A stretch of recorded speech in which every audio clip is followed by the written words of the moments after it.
Podejmując decyzję, w jaki sposób chcemy zainwestować nasze oszczędności, należy rozważyć dwa rodzaje ryzyka. Ryzyko związane z funkcjonowaniem poszczególnych instrumentów finansowych, jak również ryzyko, jakie my możemy na siebie przyjąć. Na rynku finansowym mamy wiele instrumentów, a każdy z nich reprezentuje inny poziom ryzyka. I tak, lokaty.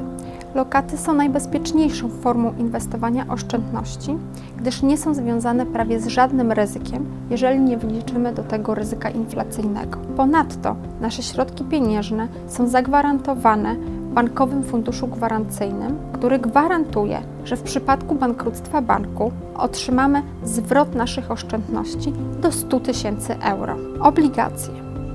Obligacje mają wyższe ryzyko aniżeli lokaty bankowe, natomiast mają niższe ryzyko w porównaniu do akcji. Wynika to z tego, że wierzytelności nasze są zabezpieczane przed wierzytelnościami akcjonariuszy. Inwestowanie w obligacje wiąże się jednak z ryzykiem inwestycyjnym. Im bardziej ryzykowna spółka, tym bardziej ryzykowna inwestycja dla nas. Wśród obligacji istnieją jednak papiery, które są obarczone bardzo niskim ryzykiem inwestycyjnym. Są to obligacje rządowe.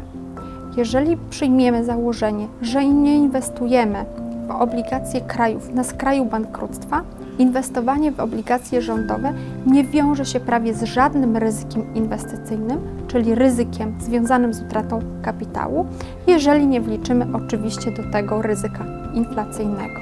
Akcje. Akcje są najbardziej ryzykownymi instrumentami finansowymi.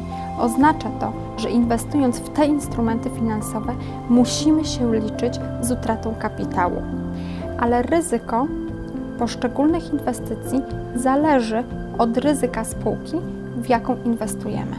W jakie instrumenty finansowe powinniśmy zainwestować swoje oszczędności i w jakich proporcjach zależy od poziomu ryzyka, jaki możemy na siebie wziąć. To ryzyko zależy jednak od wielu czynników, takich jak horyzont czasowy.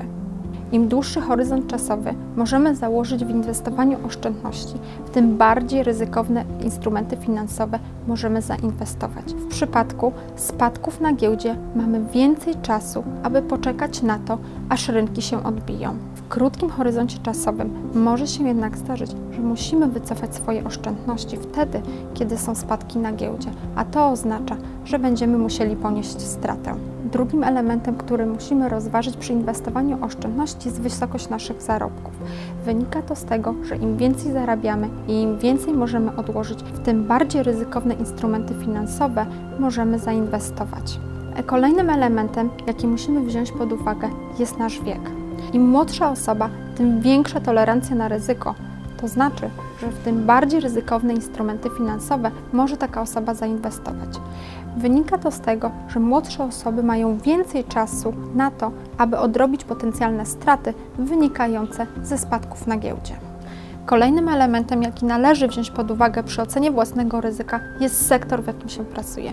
Osoby pracujące w bardziej stabilnych sektorach, o bardziej przewidywalnych dochodach, mają większą tolerancję na ryzyko, co oznacza, że mogą zainwestować w bardziej ryzykowne instrumenty finansowe. Kolejnym elementem, jaki należy wziąć pod uwagę, jest struktura własnych inwestycji. Dywersyfikacja jest bardzo ważnym elementem inwestowania oszczędności.